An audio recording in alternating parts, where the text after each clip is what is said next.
Ulan dito guys, ay mga ka-reels, dahil siguro sa bagyo ito. So ayan, para makatipid tayo sa tubig, ayan, ganito guys yung ginawa ko. Gumawa ko ng alulod, ayan, para makatipid tayo sa tubig. Tapos ilagay ko siya sa drum, ayan, meron siyang salaan. Ito yung aking drum guys, ang sobrang laki.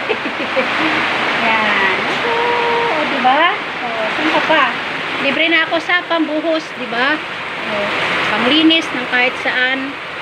At least hindi ako makakagastos ng malaki sa tubig. Ayan. Thank you Lord sa biyaya mo. Ayan. Thank you sa tubig na nagmula sa langit. Nagmula sa iyong biyaya. Ayan. Dapat tayo ay magpasalamat sa ulan. Kahit medyo binabaha, talagang ganyan. Dahil ang baha guys ay gawa ng tao. So, anong gagawin? Huwag magtatapon ng basura.